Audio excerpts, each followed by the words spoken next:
Welcome back to our channel. Got a 1990 or a 1995 penny or a 1964 or a 1991 nickel. You could be sitting on $24,4000 plus or more. A 1990 S Mint penny sold for nearly $33,900, all from a missing mint mark. And a 1964 nickel with a double D hit $6,000 last year, all from a mint mark mistake. Stay tuned. You might have a gold mine right in your pocket. The 1990 U.S. 1-cent penny emerged from a time of quiet transition at the United States Mint. The Lincoln cent had already become a fixture of American pockets and purses for decades, and by 1990, it bore the well-known obverse of Abraham Lincoln's solemn profile, a design by Victor David Brenner that had remained largely untouched since its debut in 1909. These cents were minted in Philadelphia, Denver, and San Francisco, struck on copper-plated zinc planchets since the early 1980s when the mint shifted away from mostly copper due to rising costs. Routine and predictability were the rule. Production numbers were staggering. Billions of 1-cent coins pressed each year, their faint gleam destined to dim as they scattered into circulation. It was in this mundane and mechanical churn that something quietly went wrong. At the San Francisco Mint, 1990 was supposed to mark another year of perfectly ordinary proof coinage, flawless strikes set aside for collectors, with a characteristic mint mark placed carefully on each obverse. Yet even in the sterile precision of San Francisco, an unnoticed lapse occurred. Tiny planchets fed into the coining presses for proof pennies were struck without the S mint mark, just as though they'd come from Philadelphia. This detail seemed inconsequential at first. After all, Philadelphia coins routinely carried no mint mark. But here, the blank obverse belonged to proof coins, and proof coins were never supposed to leave without their distinctive S. For years, the error remained an unseen ripple beneath the surface of numismatic waters. Thousands of 1990 proof sets were purchased across the country, each one encased in the familiar plastic housing, their mirrored fields gleaming under hobbyist lights, their frosted devices catching the eye. It was a collector in Michigan, a man who had been opening proof sets for weeks, who first noticed it. He had always been methodical in his inspection, magnifier in hand, each coin scrutinized for spots or blemishes, anything that might detract from his growing, pristine collection. He cracked open yet another 1990 proof set late one evening and paused as the Lincoln cent turned in the light. Something didn't quite align. At first, he thought he had simply missed it. He squinted and turned the coin, waiting for the faint S to appear. But the field beneath Lincoln's shoulder remained blank, smooth, unbroken. His breath caught. He set the penny aside and checked the others in the set. The nickel, the dime, the quarter, the $half, all bore their correct S marks. Only the cent was silent. The air in his study thickened with tension as he flipped through his reference books. Page after page confirmed what he thought he knew. All 1990 proof cents were struck in San Francisco and bore the S. All of them. No exceptions listed. His pulse quickened, his mind running through the implications. Was it a trick of light? Avondi. He pulled another proof set from the stack and opened it. That cent was normal, the S clear and sharp. And another after that. But in his hand, the odd penny sat mute, defying the certainty of the books. For days he kept the discovery quiet, studying it under different magnifications, even taking it to a trusted dealer in town who confirmed it was genuine and not tampered with. Whispers began to circulate among their circle. A no dashes, 1990 proof cent? Could it be? Slowly the word spread. Other collectors began opening their own proof sets, and a handful of similar coins began surfacing, always from San Francisco proof sets, always the penny. The market stirred at first with hesitation, then excitement. Dealers, uncertain at first how to price such a curiosity, watched as early examples changed hands for hundreds of dollars apiece. Collectors debated heatedly over how many could exist. Some speculated no more than a few hundred. Others insisted the number was far smaller. Rumors swirled about how the error occurred.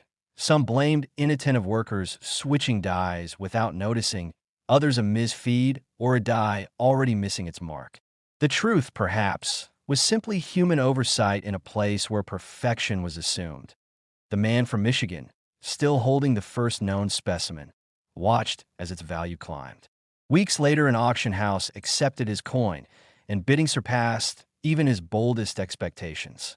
What had cost him less than $10 as part of a proof set now commanded thousands. The gavel fell, and whispers in the room turned to quiet astonishment. For a time, the value of the 1990 note Dash's proof cent rose steadily, each new sale adding to the legend.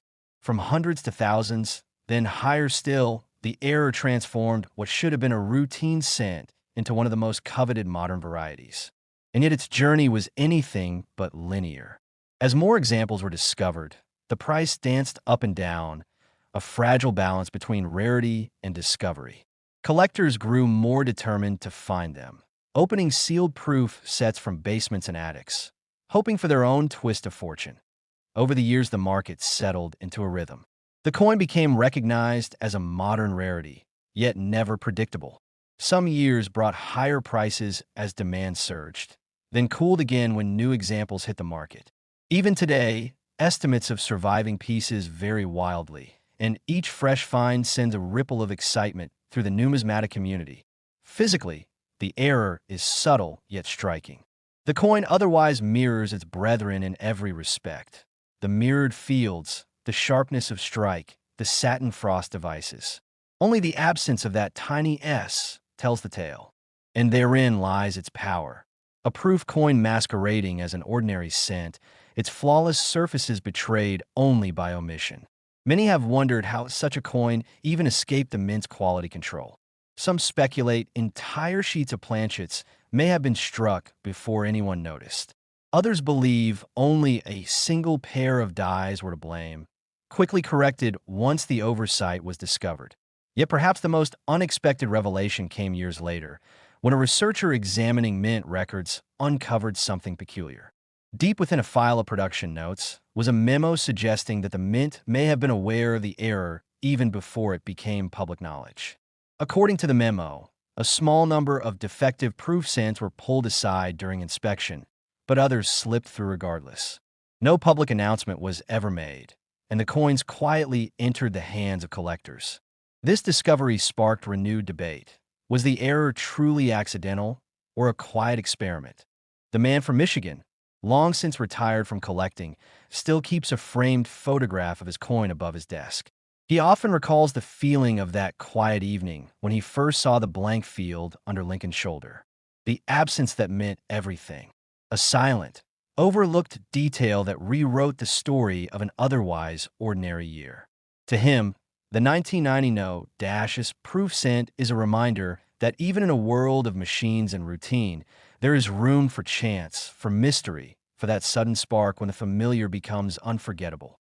By 1995, the United States Mint had grown accustomed to the rhythms of modern coinage. The Lincoln cent, bearing the steadfast profile of Abraham Lincoln designed by Victor David Brenner nearly a century earlier, was still struck by the billions each year.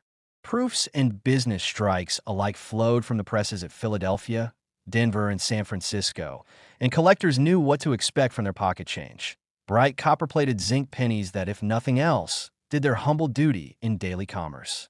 But in the flurry of production at Philadelphia that year, a subtle flaw escaped notice, unnoticed by inspectors and unmarked by official record.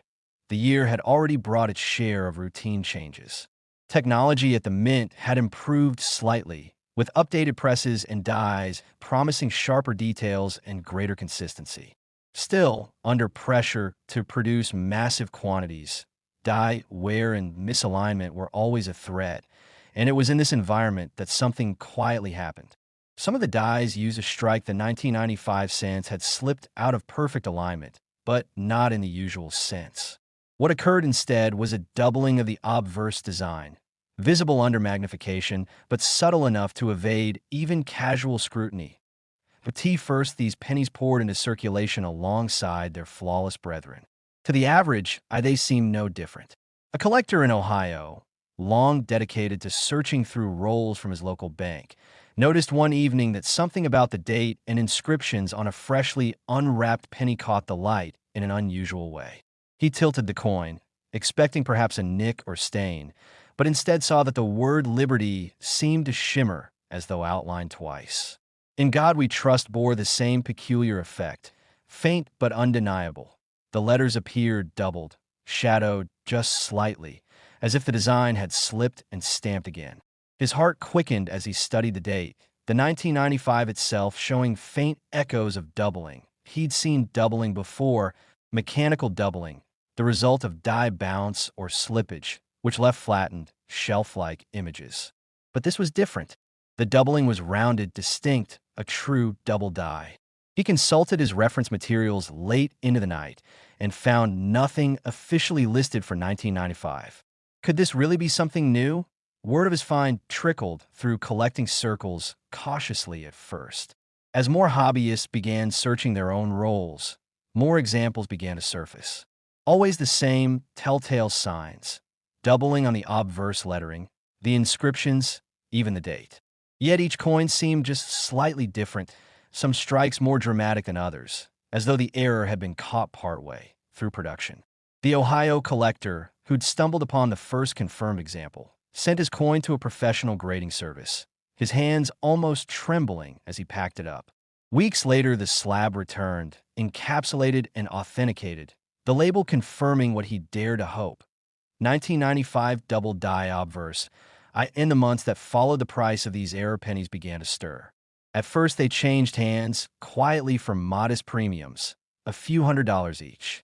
Skeptics cautioned against overpaying, suggesting that more examples would surely surface. But the doubling was dramatic enough to capture imaginations, and demand steadily grew. Within a year, auction houses were listing certified specimens at ever higher bids, some climbing into the thousands. For a coin that might still slip unnoticed from a bankroll, it was a stunning evolution. Collectors scoured their jars, their drawers, their unsearched rolls from banks and credit unions. Dealers began fielding calls from clients hoping to cash in on the excitement. As more coins entered the market, prices fluctuated, rising and falling in waves as each discovery fueled debate about the total number surviving. Unlike earlier double dies, which often had tiny populations, this 1995 error seemed to have escaped in larger numbers. And yet pristine, high-grade examples remained scarce, commanding impressive sums as they passed through auction rooms. Years later, the error's true impact came into focus. Experts confirmed that a misaligned die hubbing process at the Philadelphia Mint had created a doubled working die. That die struck thousands, perhaps tens of thousands, of cents before it was retired.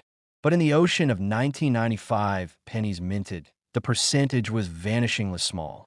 The physical characteristics of the error remained unmistakable: bold, rounded doubling on Liberty and In God We Trust, with a faint yet discernible effect on the date. It stood apart from mechanical doubling, and collectors came to treasure it as one of the last major double die errors of the 20th century. Yet even within the story of the 1995 double die, one unexpected twist emerged. In the early 2000s, a small group of collectors in California began reporting a variant, a specimen with dramatic doubling not just on the obverse inscriptions, but also faint traces on Lincoln's ear and collar. At first dismissed as wishful thinking, these few coins were later examined and authenticated as a previously unknown stage of the same double die progression. This discovery rekindled enthusiasm, sending collectors back to their stashes in hopes of uncovering a variant of their own. The Ohio collector, whose find had quietly launched the chase years earlier, still keeps his coin on display at home. Encased in its slab, the penny rests under a small light that shows off the doubling with quiet authority. He's watched the market rise and fall and rise again, content in knowing he was there at the beginning. Over time, the value of these rare errors has settled into a striking range, reflecting both the thrill of their discovery and their enduring scarcity. Today, certified examples of the 1995 double die Lincoln cent can command anywhere from $36,000 to an astonishing $156,230 at auction, depending on grade and strike. In the story of modern coins, few have left as subtle and as powerful an impression. The year was 1964, and across the United States, change was in the air, both figuratively and literally. It marked a turning point for American coinage, as rising silver prices were beginning to reshape the mint's priorities. The Jefferson nickel, introduced in 1938 to replace the Buffalo design, continued to roll off presses as it had for decades. At Philadelphia and Denver, vast quantities of 5-cent pieces were struck that year, made of the familiar copper-nickel alloy. Millions of them entered circulation unnoticed, fulfilling their quiet role in commerce. But somewhere, amid the unrelenting din of coin presses, something unexpected occurred that would not come to life for years. The Philadelphia Mint, where production schedules were tight and pressure high to meet demand. The dies used for striking the 5-cent coins were constantly replaced, polished, and reinstalled. On at least one occasion, a worn-out obverse die, instead of being retired, appears to have been mistakenly repolished and paired with a misaligned reverse die. No one at the time seemed to notice. But the result was a coin that bore subtle differences, minute anomalies invisible to all but the most dedicated eyes. For decades, these oddities circulated alongside their standard counterparts, passed from pocket to cash register without a second thought. Yet eventually, they found their way into the hands of collectors who understood how to look deeper. One such collector in New Jersey, a man who'd been combing through bank rolls for years, came across a particularly sharp-looking 1964 Jefferson nickel one evening. At first glance, it was nothing unusual, worn like any other pocket change, showing its age, but something about the reverse caught his attention. Under magnification, he noticed faint doubling on the letters of E pluribus unum, and the steps of Monticello appeared unusually weak for the level of detail elsewhere. He felt his pulse quicken. Setting it aside, he dug deeper into his collection for comparison. Other 1964 nickels from the same roll showed no such doubling, and their steps were crisper, more uniform. Yet this single coin bore peculiar die polish lines, faint but undeniable, and the mint mark placement seemed slightly off from the norm. He consulted a few old reference guides and found no mention of such an error. Could it be a previously unknown variety?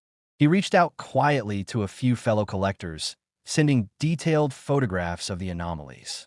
Their reactions were cautious but intrigued, with one expert advising him to send it in for authentication immediately. Weeks later, when the coin returned in a sealed slab from a leading grading service, the label bore the words he'd hardly dared hope to see: 1964 Jefferson nickel, rare die variety, double die reverse. His discovery was confirmed. Word spread slowly at first, whispers of a rare die variety hidden among the ocean of ordinary 1964 nickels. Other sharp-eyed collectors began examining their rolls more closely, hoping to catch a glimpse of that same doubling and die polish. As more examples trickled onto the market, demand swelled. Auction houses began listing authenticated pieces in their catalogs, and early results stunned even seasoned dealers. Initially, modest premiums gave way to steadily rising prices. The early years saw them trade hands for a few $1,000s, but as more collectors entered the hunt, those numbers climbed into the tens of thousands. Bidders vied for the finest examples, coins with minimal wear, strong strikes, and clear doubling. In one memorable auction in the late 1990s, a pristine specimen stunned the room when it sold for over $50,000. And yet, even with more examples surfacing over time, the supply remained scarce enough to sustain excitement.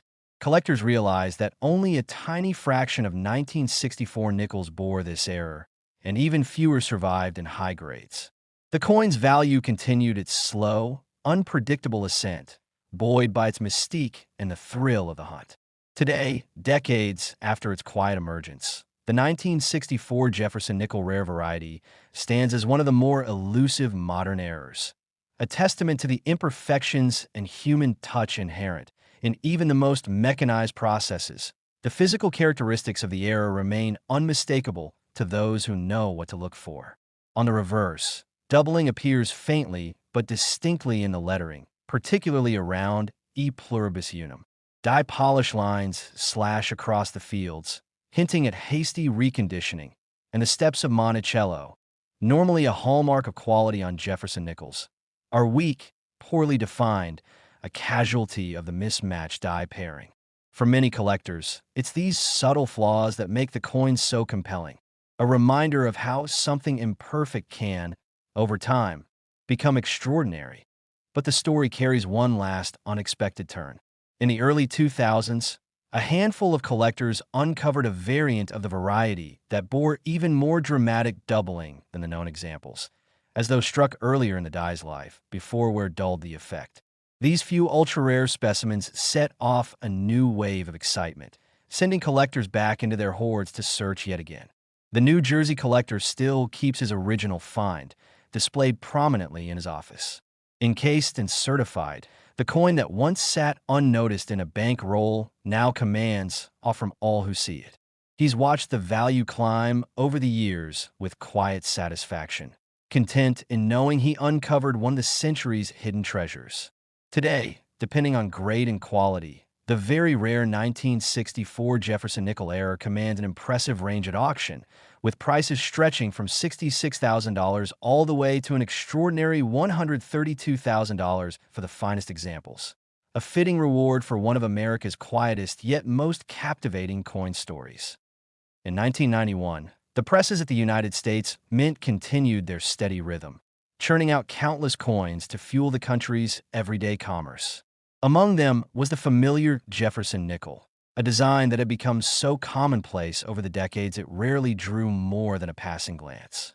Struck in Philadelphia and Denver that year, the 5-cent pieces bore the same profile of Thomas Jefferson on the obverse and his stately Monticello home on the reverse, their copper-nickel surfaces gleaming as they fell into bins by the millions. Mint employees inspected batches at intervals, looking for obvious flaws, but efficiency reigned, and time was always in short supply. In this rush to meet production quotas, a quiet mistake found its way into the stream of ordinary coins, a mistake no one seemed to notice at the time. Somewhere on the floor of the Philadelphia Mint, a pair of dies, worn, slightly misaligned, and haphazardly polished, struck an unknown number of nickels with a faint yet telling imperfection. The obverse bore Jefferson's likeness as usual, but the reverse told a subtler story. Letters doubled faintly in places. Monticello's dome appeared ghosted on one side, and odd lines cut through the fields at strange angles. The dies may have been overused, or perhaps even improperly prepared after a routine cleaning. Whatever the cause, it left behind a coin that looked unremarkable to the average eye, but extraordinary to the right one. 4 years. These error coins slipped into circulation unnoticed, vanishing into pockets, cash registers, and piggy banks like all the others. But they were not truly lost, only waiting. The discovery came years later, as often happens, through the quiet persistence of a collector who had developed a habit of combing through bank rolls on weekends. For him, it was equal parts relaxation and obsession, each paper-wrapped cylinder holding the promise of something unexpected. One evening, after hours at his kitchen table, he broke open a roll of 1991 nickels and started scanning the coins, turning them one by one under a loupe.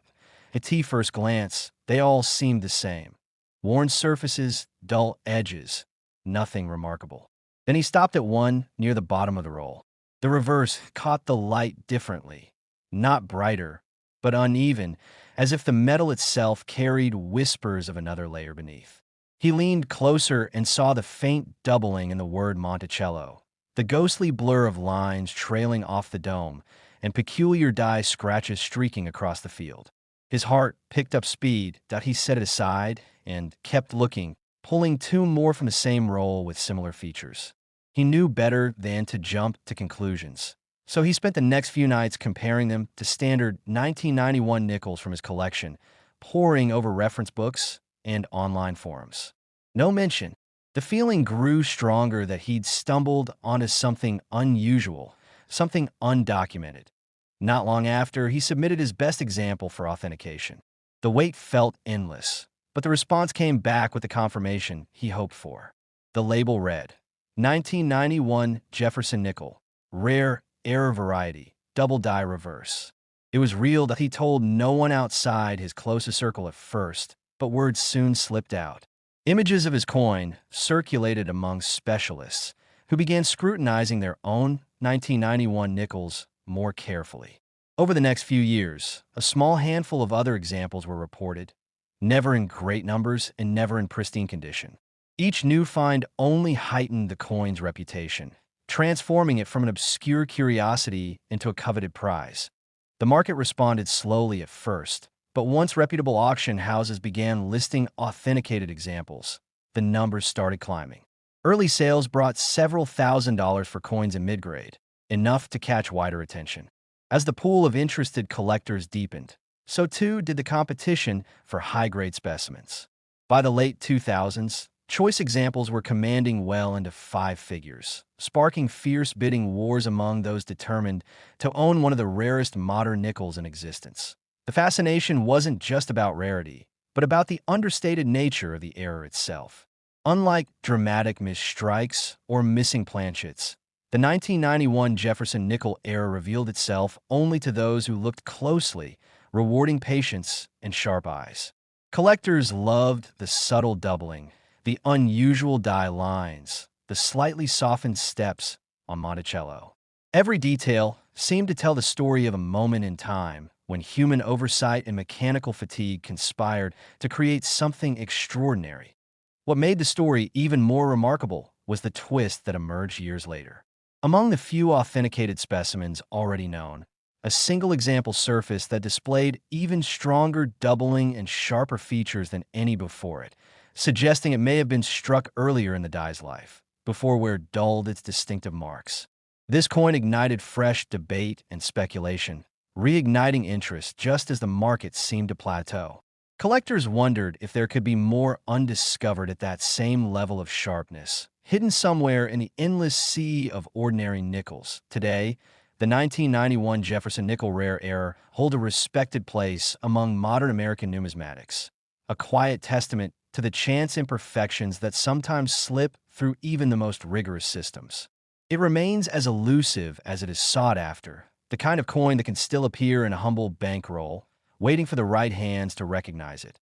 For the New York collector who uncovered that first example, the story remains his proudest moment. He still remembers the jolt of adrenaline as he turned the coin under the light that night, realizing he'd found something special.